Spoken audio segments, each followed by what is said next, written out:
Ja, dat kan. Als je zo druk mee bezig bent, dan vergeet je het. Wacht op de groep. Het gaat niet zo snel.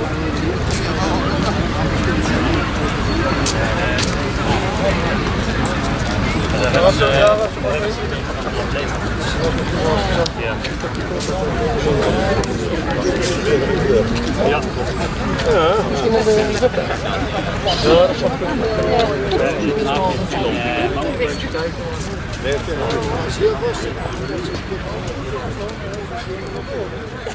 Je bent niet bang voor.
Voorwaarts! Mars!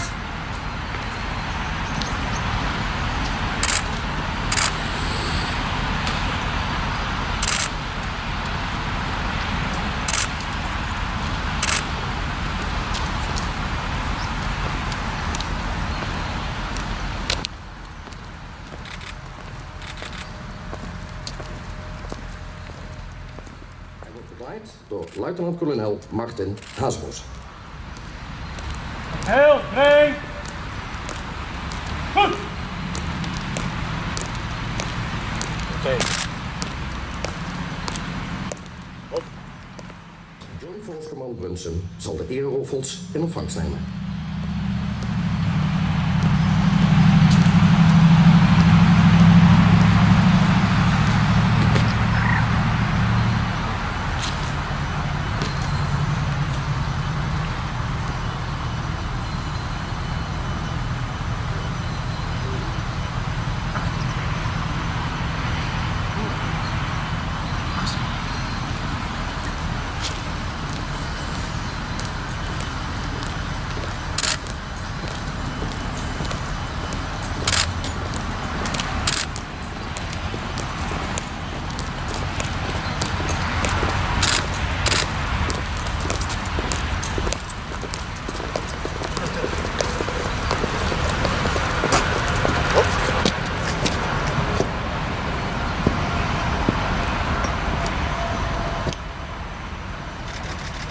Adjudant van Gelder, report.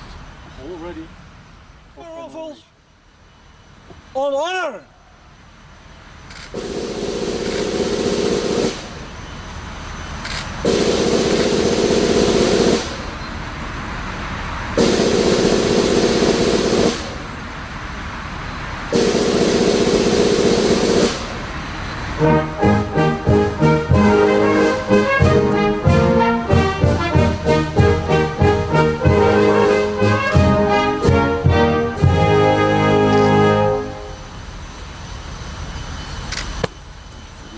General Mayor asked you to take your place.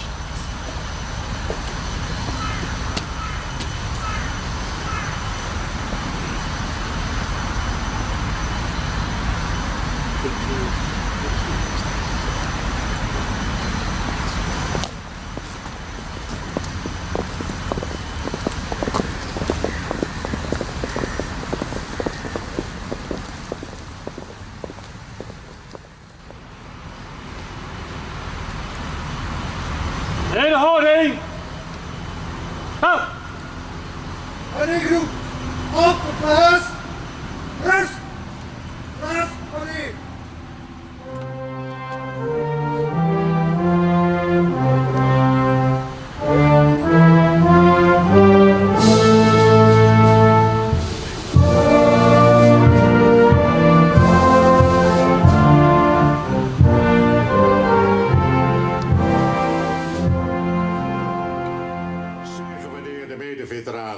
dames en heren. Het is vandaag inmiddels de 16e keer dat wij de Provinciale Veteranendag hier in Limburg organiseren. En wel in de centraal gelegen mooie veteranenstad Roermond met haar unieke herdenkingspark en goede faciliteiten voor een dergelijke bijeenkomst. Voordat ik verder ga, wil ik u mededelen dat ik als voorzitter van de Stichting Limburgse Veteranendag een bericht naar Zijne Majesteit de Koning heb verstuurd met de volgende tekst. Majesteit, veteranen van alle krijgsmachtdelen, woonachtig in de provincie Limburg en de EU-regio, op 25 september 2021 bijeen tijdens hun jaarlijkse provinciale Limburgse Veteranendag in het Nationaal Herdenkingspark te Roermond, betuigen uw majesteit hun diepste gevoelens van aanhankelijkheid, trouw en respect. Namens het bestuur van de Stichting Limburgse Veteranendag, E. Jacobs, luitenant-kolonel van de Verbindingsdienst Buitendienst, voorzitter. Dames en heren, hierop heb ik het volgende antwoord gekregen. Overste, waarde collega's, op verzoek van Zijne Majesteit de Koning wil ik u en allen aanwezig ter gelegenheid van de jaarlijkse provinciale Limburgse Veteranendag op zaterdag 25 september 2021 te Roermond zijn oprechte dank overbrengen voor het bericht dat hij mocht ontvangen. De daarin geuite gevoelens van aanhankelijkheid, trouw en respect heeft de koning zeer gewaardeerd. Ik wens u allen een succesvolle Veteranendag toe. Dr. Anders LHI, Brummelaar, MPM, Schout bij Nacht, adjudant-generaal van Zijne Majesteit de Koning.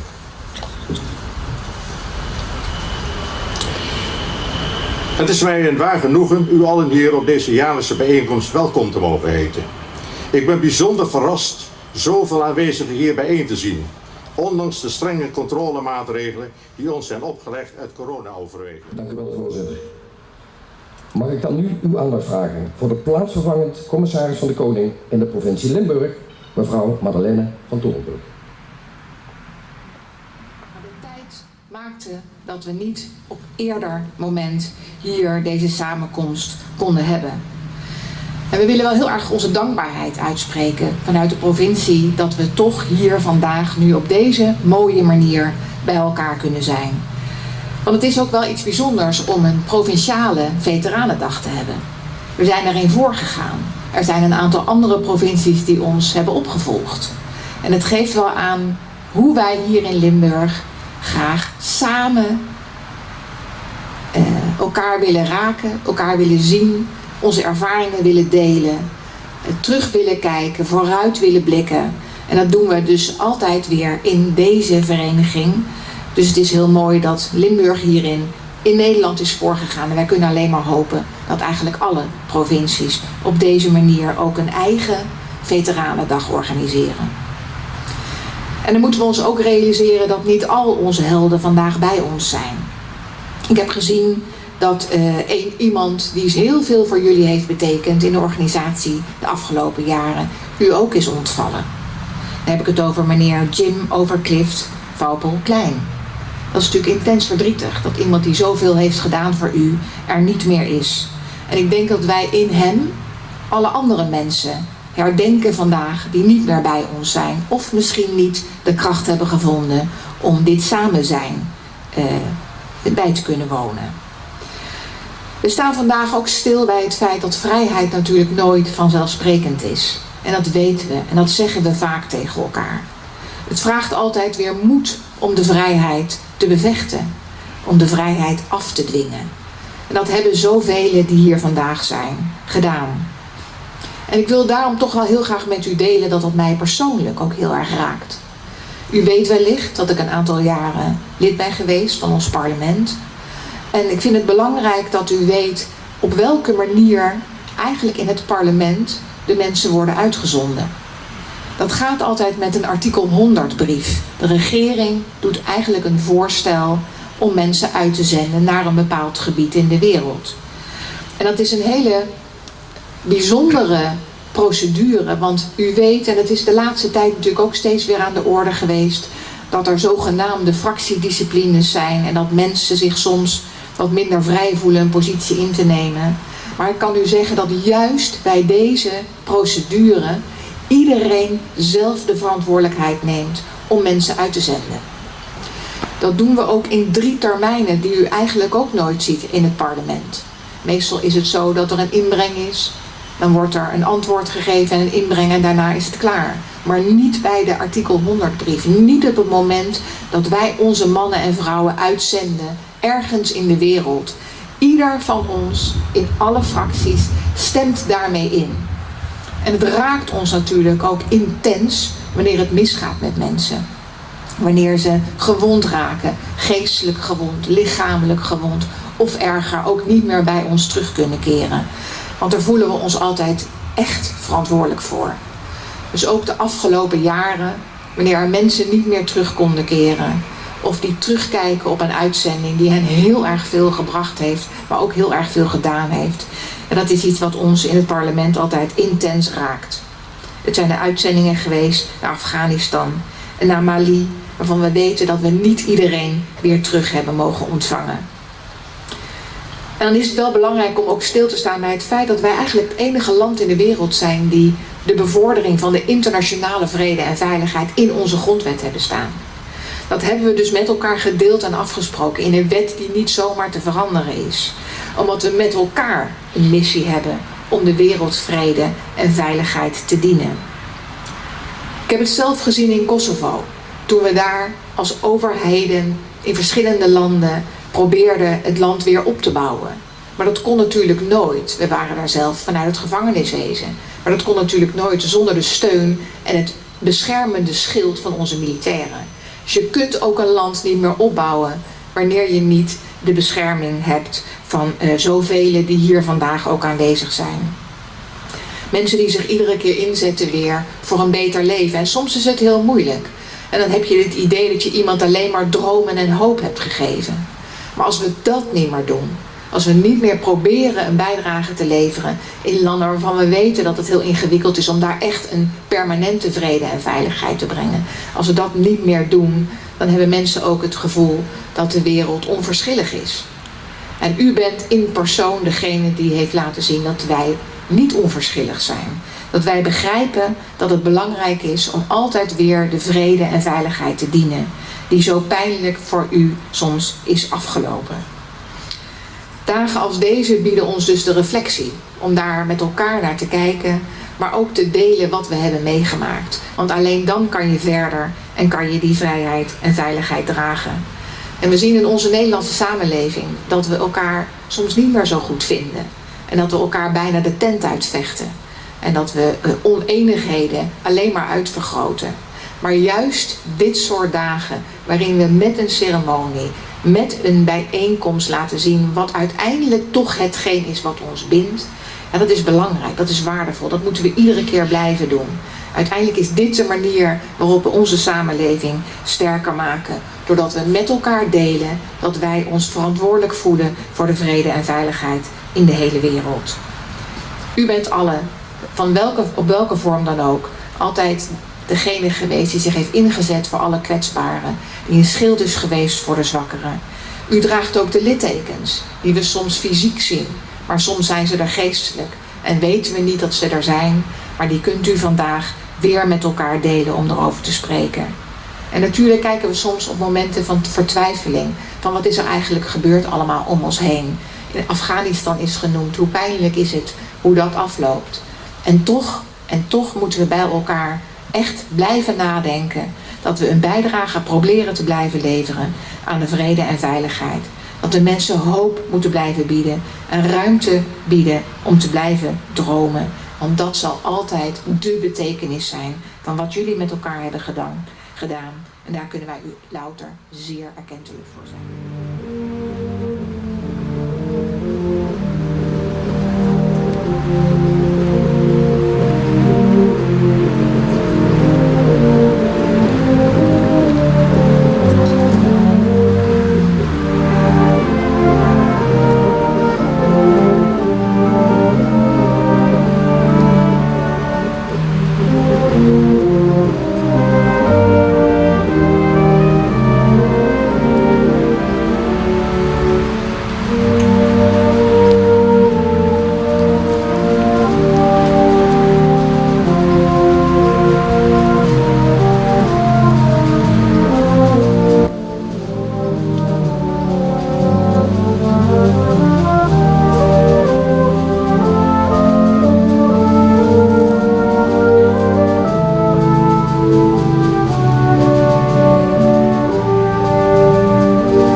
natuurlijk wil ik ook heel graag mensen persoonlijk welkom heten. Allereerst onze plaatsvervangend commissaris van de Koning, mevrouw van Torenburg, die ook de eerste keer te gast is in die rol hier, maar ook de eerste keer aanwezig is bij onze Veteranendag. Uw woorden van trots doen ons goed, want in Roermond zijn wij heel trots op het feit dat we Veteranenstad zijn, maar misschien nog wel trotser op het feit dat hier ruimte is voor herdenken. Ik heet ook graag welkom luitenant-generaal Van Sprang, inspecteur-generaal de Krijgsmacht en tevens inspecteur de Veteranenreservisten.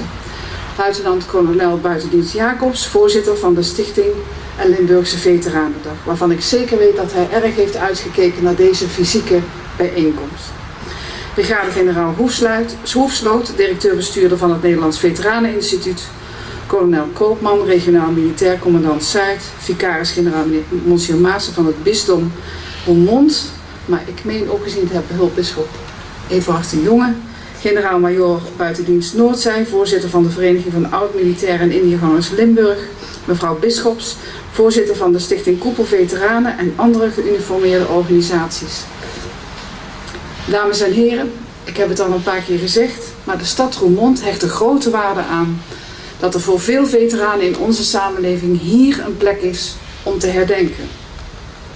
Waar we stil kunnen staan bij de inzet voor stabiliteit en vrede en die zij in moeilijke omstandigheden en met gevaar voor eigen leven hebben geleverd en in de toekomst, verwacht ik helaas, nog zullen moeten leveren. Vandaag ontmoeten wij elkaar hier in het Nationaal Herdenkingspark Roermond. Een bijzondere plek waar monumenten gewijd zijn aan de diverse conflict- en vredesmissies waar Nederland sinds de Tweede Wereldoorlog aan heeft deelgenomen en die samen een keten van herdenking vormen. Maar ook een keten van vechten voor de vrijheid. Het is een gezamenlijke herdenkings- en ontmoetingsplek voor veteranen van alle generaties. De troepen die na de Tweede Wereldoorlog naar Nederland-Indië en Nieuw-Guinea werden gezonden, in de jaren 50 naar Korea, maar ook de veteranen die zijn ingezet in Libanon, de Sinaï, Cambodja, het voormalige Joegoslavië in de jaren 90 en meer recentelijk in Irak, Afghanistan en Mali. In het begin van mijn speech kwam ik al even op de recente ontwikkelingen van Afghanistan. Juist omdat de inzet van Nederlandse strijdkrachten in de afgelopen jaren daarvan indrukwekkende omvang was, moeten we het er eventjes bij stilstaan. Onze troepen dienden er bijna 20 jaar. In het totaal zijn bijna 30.000 Nederlandse militairen in Afghanistan ingezet. Waarvan velen ook uit onze provincie. En iets dichter bij huis nog, ook uit Roermond. Die ik eerder ook hier mocht ontmoeten bij de Veteranendag en mocht onderscheiden. De grote inzet en langdurige inzet in Afghanistan maakt dat de beelden van de snelle opmars van de Taliban, de val van Kabul en uiteindelijk van heel Afghanistan ons ongelooflijk raakt. Ook de koning onderstreepte tijdens zijn troonrede van afgelopen dinsdag dat het bijzonder was hoe die veteranen zich met ziel en zaligheid hebben ingezet en hoe deze pil bitter moet smaken. Laten we er niet omheen draaien, het doet pijn. De ontwikkelingen moeten bij vele van onze veteranen wonden openrijten. Tegen deze veteranen wil ik zeggen, spreek het uit. Deel het met elkaar. Ondersteun elkaar. Laat elkaar niet los. Er is door u een prijs betaald. Een prijs voor anderen en nu lijkt de vraag op tafel, had het zin? Het antwoord zal in de toekomst liggen, maar onze dankbaarheid en waardering voor u bestaat en is houdbaar. Dames en heren, enkele weken geleden vond hier de Nationale Indie-herdenking plaats. Daarbij spraken de leerlingen van de basisschool Neel uit Roermond de volgende woorden tegen de veteranen. De veteranen hebben meer dan hun best gedaan om hun missie te laten slagen. Ze hebben alles gegeven waartoe ze in staat zijn. En wij zijn trots op jullie. Dat zijn woorden van kinderen, waarvan ik hoop dat zij ze ook door zullen geven aan hun kinderen en daar de kinderen weer van. Zodat we onthouden, vergeten, niet vergeten en delen. En wij zijn trots op deze kinderen. Dames en heren, veteraan zijn is heel wat. Het betekent dat je hebt ingezet voor iets wat uitsteeg boven je eigen belang. Waarbij in sommige gevallen helaas het grootste offer werd gebracht, dat van het eigen leven. Maar waarbij de inzet altijd was het belang van mensenrechten, vrede en veiligheid. Die inzet was niet alleen van belang in de vele gebieden waar de 110.000 veteranen die Nederland op dit moment telt, zich hebben ingezet. Maar het was wederkerig ook vaak van belang voor ons land. Daarom namens Roermond, namens ons allemaal hier, dank jullie wel. Bij het in het zonnetje zetten van onze veteranen mag ik niet vergeten ook aandacht te hebben voor het thuisfront. Want ook zij maakten offers. De langdurige afwezigheid van een geliefd familielid in een gezin, in een familie, in een vriendenkring wordt zwaar ervaren. En daar komt de spanning van hoe een uitzending zal verlopen altijd nog bij. Of iemand terugkomt zoals hij is vertrokken. Want de gevolgen kunnen heel groot zijn. De last die men dan thuis meedraagt is ook zwaar. Voor het thuisfront, maar ook weer voor de veteraan. Ook daarvoor onze dank.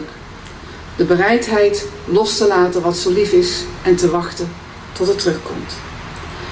Dames en heren, Afghanistan laat ons ook zien dat vrijheid geen vanzelfsprekendheid is. Dat vrijheid zomaar vrijheid kan lijken, zomaar onder druk kan komen te staan en uiteindelijk onderdrukt raakt. Dan moeten we er soms voor vechten met elkaar. Dat is geen doel op zichzelf, maar wel een middel om terug te halen wat ons soms zo vanzelfsprekend lijkt, maar het nooit is, onze vrijheid. Namens het stadsbestuur, ook hier aanwezig, wil ik de Stichting Limburgse Veteranendag wederom hartelijk danken voor alle inzet voor de organisatie van deze dag en natuurlijk ook de Koninklijke Marechaussee voor de muzikale opluistering.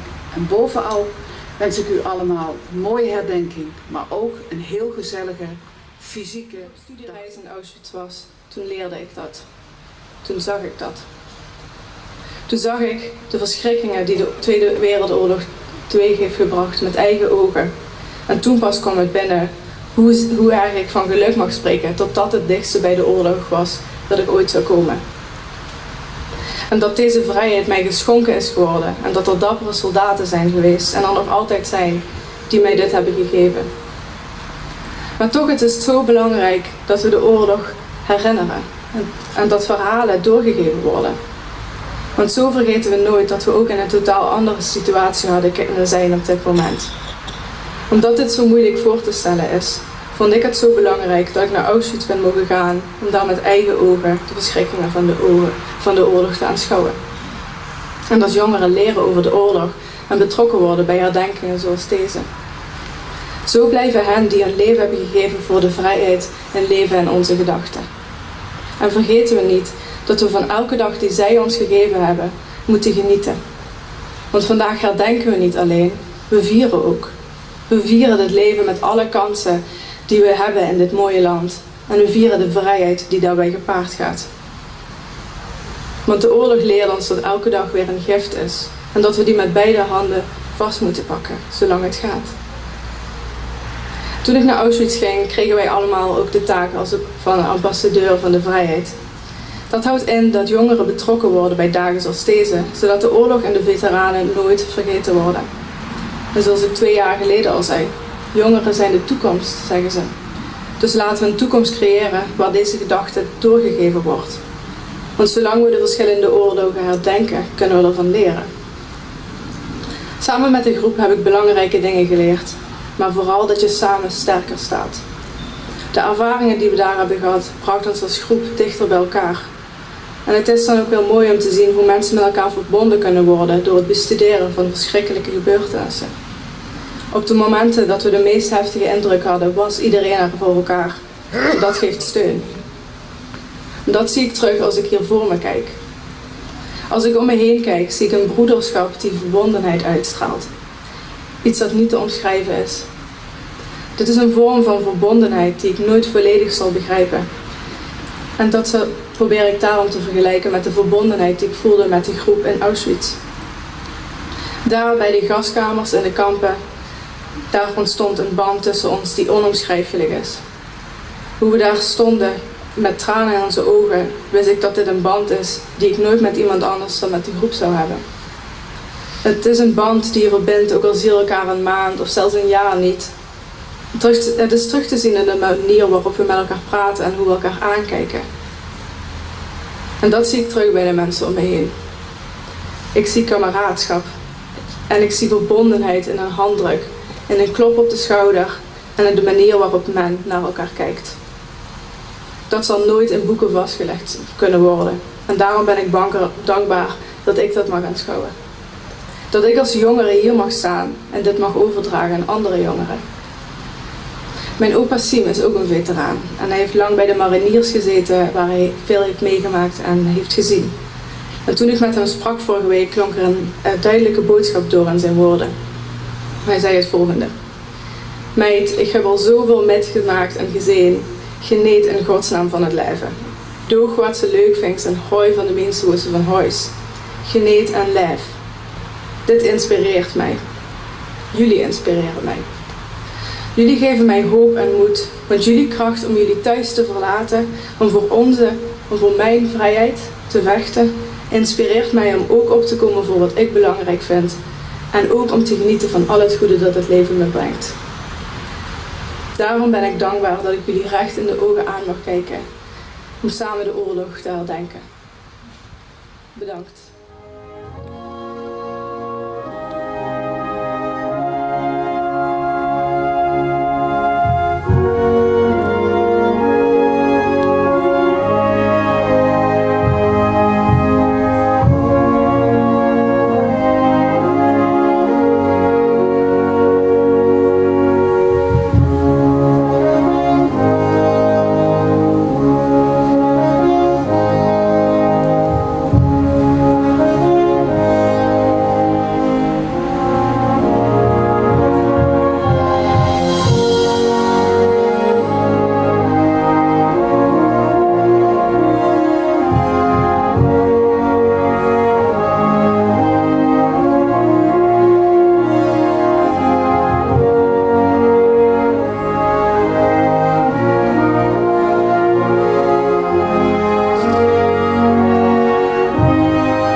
Het dodenappel. Met respect en waardering herdenken wij de ruim 6400 militairen die na de Tweede Wereldoorlog voor ons land zijn gevallen. In voormalig Nederlands-Indië, voormalig Nederlands Nieuw-Guinea, Korea, Libanon, voormalig Joegoslavië, Sinaï, Cambodja, Rusland, Eritrea, Congo, Angola, Italië, Irak, Djibouti, Afghanistan en Mali. En tenslotte voor hen die door het werken voor de vrede gekwetst en beschadigd raakten en uit respect voor diegenen voor wie deze last te zwaar ligt.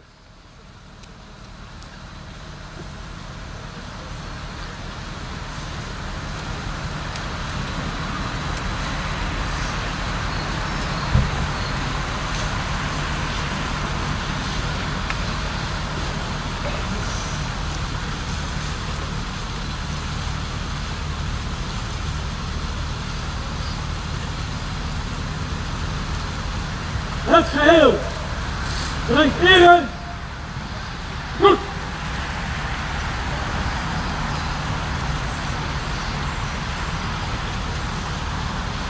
Muziek. Signaal tot u. Banieren, negen.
Muziek, het Wilhelmus.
Op plaats!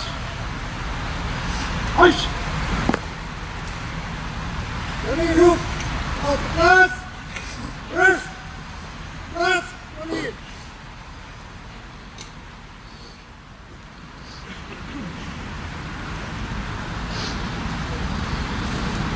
Geachte aanwezigen, we gaan nu over tot het leggen van de overige kransen.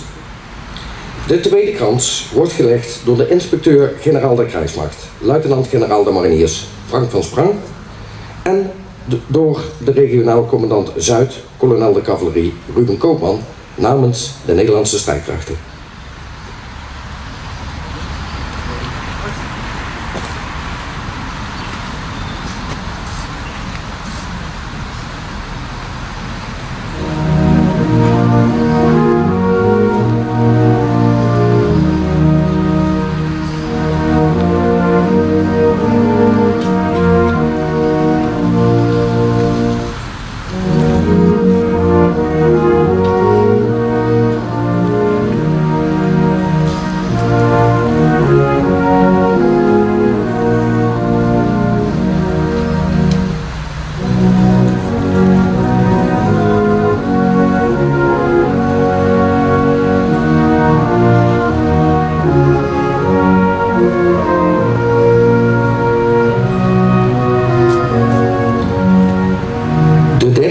Wordt gelegd door de burgemeester van Roermond, mevrouw Rianne Donders de Leest, namens de gemeente Roermond.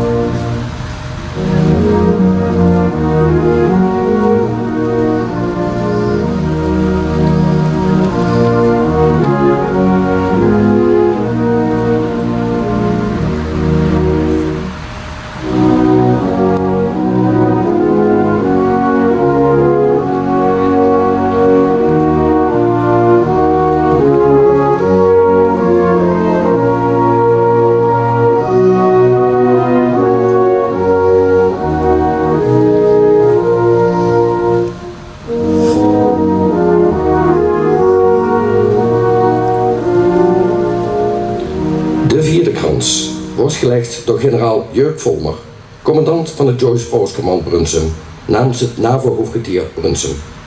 General Volmer, may I invite you to lay your wreath on behalf of Joint Force Command Brunssum.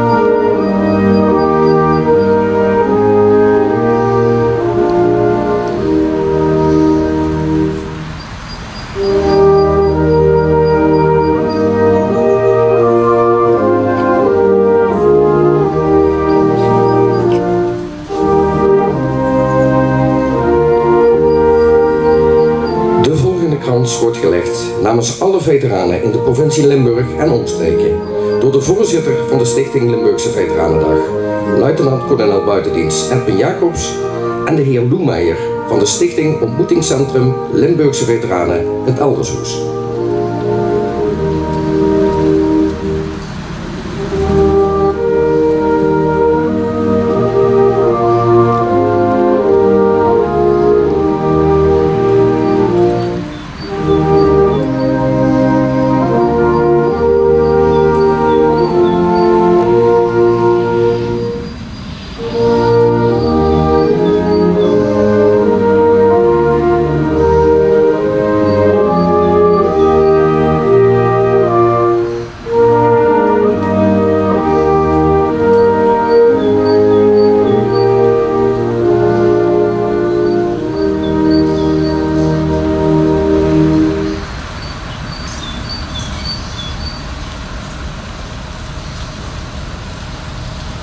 Als laatste zullen de kinderen van de Synergie Basisschool uit Roermond en de leden van de scoutinggroep Maria Coretti uit Erpij bloemen neerleggen bij de kransen en het monument.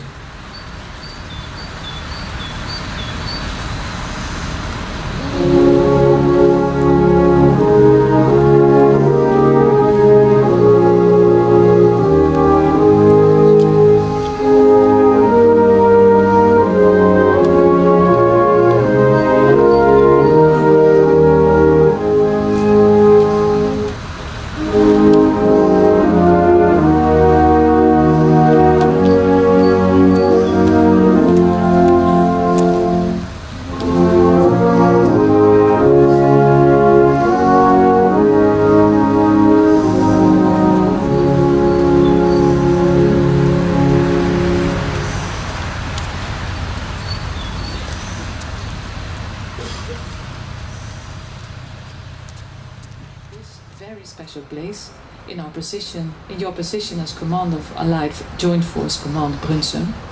This is a sign of respect. I reckon that by your presence here today, you show to all of us that we care for each other. We agree that it is important to show force. You, being a veteran yourself, serving in various missions, you endorse the importance of such meetings and reunions. It is a possibility to connect with each other. Please allow me to continue in Dutch.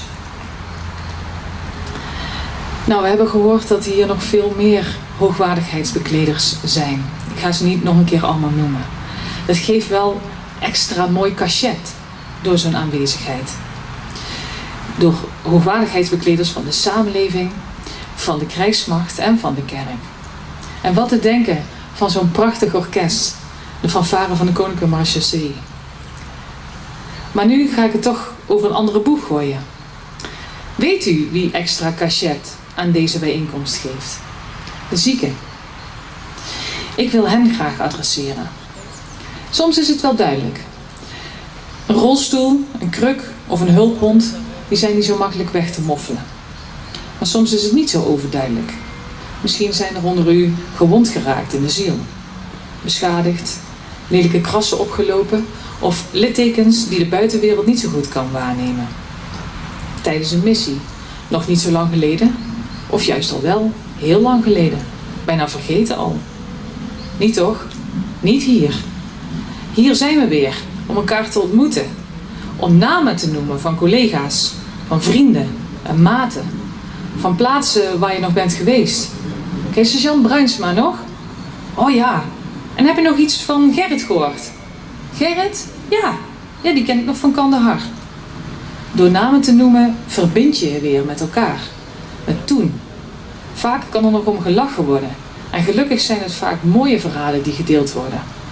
Die verhalen kunnen helend zijn. Die verhalen, die geven hier extra cachet.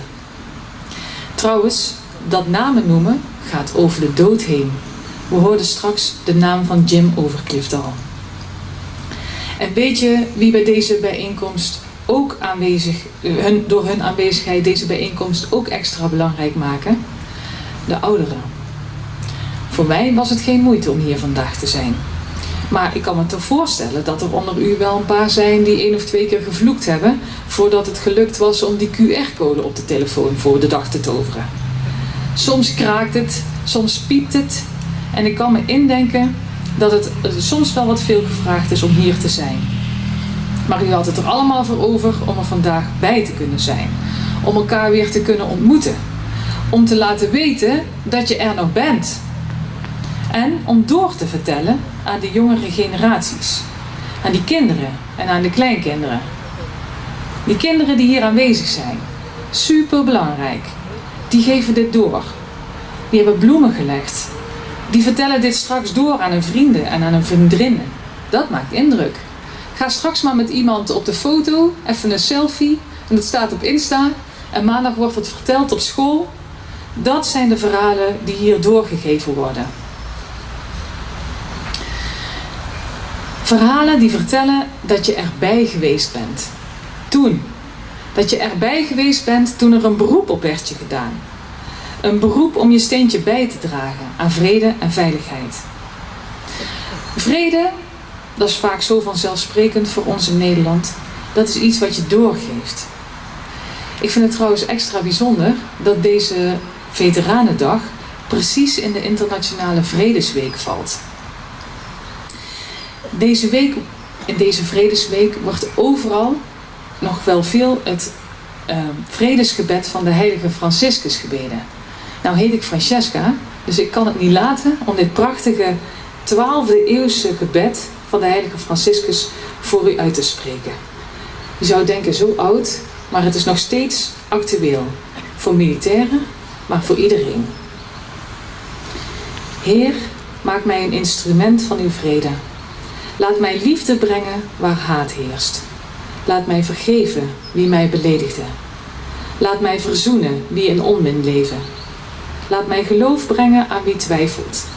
Laat mij waarheid brengen aan wie dwaalt. Laat mij hoop brengen aan wie wanhoopt. Laat mij licht brengen aan wie in duisternis is. Laat mij vreugde brengen aan wie bedroefd zijn. Laat mij niet zoeken getroost te worden, maar te troosten. Niet begrepen te worden, maar te begrijpen. Niet bemind te worden, maar te beminnen. Want het is toch door te geven dat men ontvangt. Door te verliezen dat men vindt. Door te vergeven dat men vergiffenis ervaart. Door te sterven dat men verrijst tot het eeuwige leven.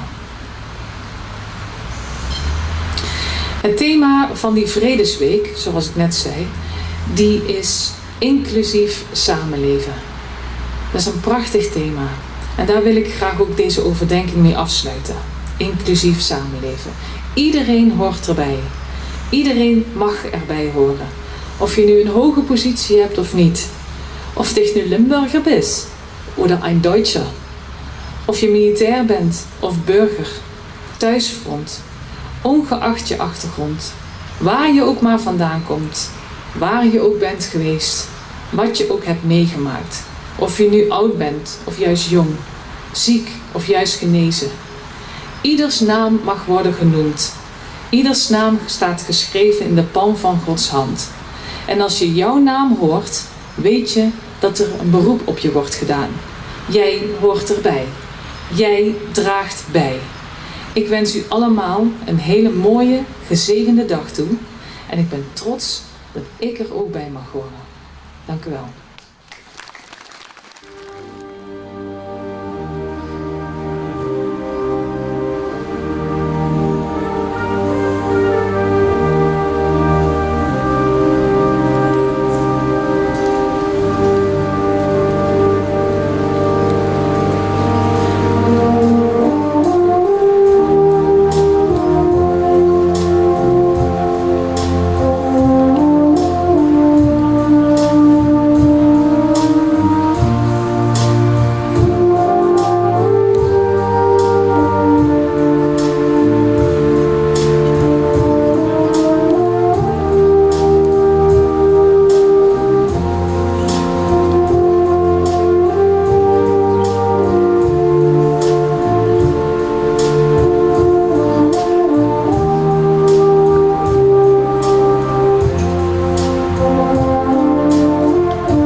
Altijd, hè?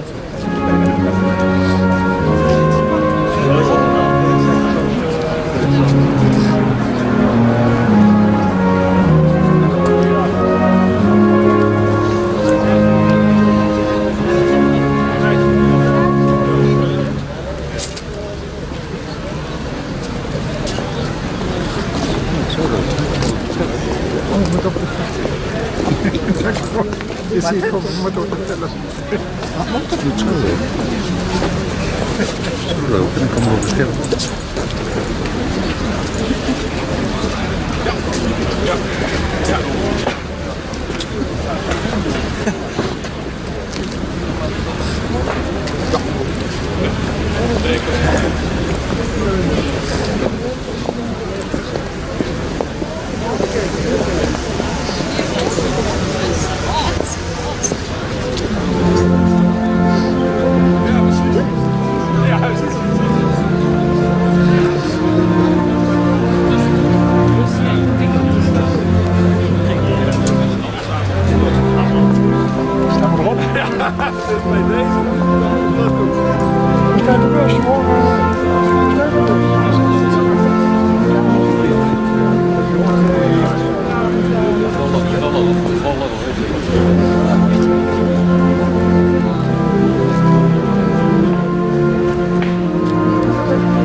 Kijk, kijk hem maar binnen.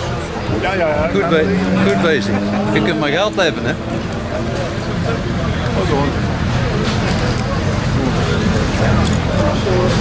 Smakelijk.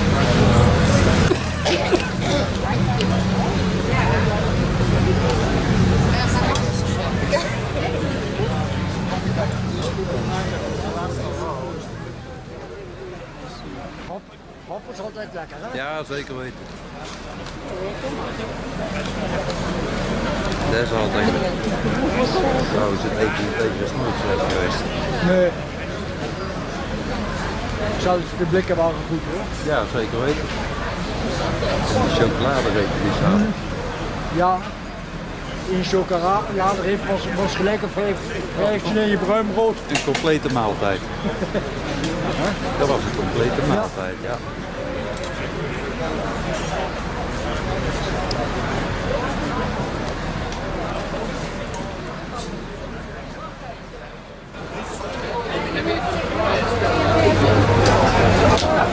Weet u dat er Indisch, vaker Indisch is? Dit?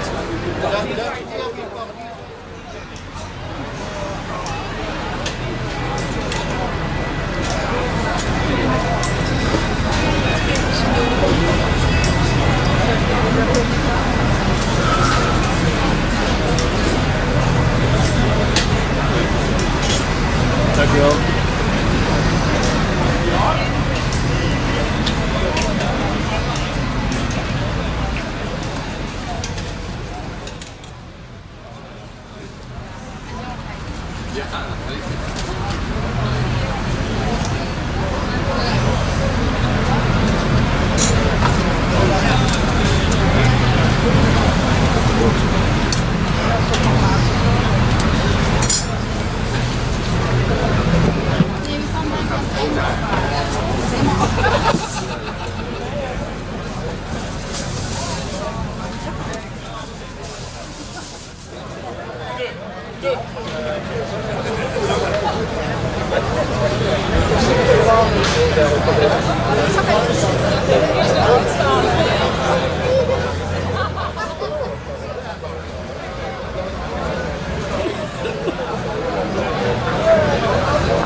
Dat slaat nergens op.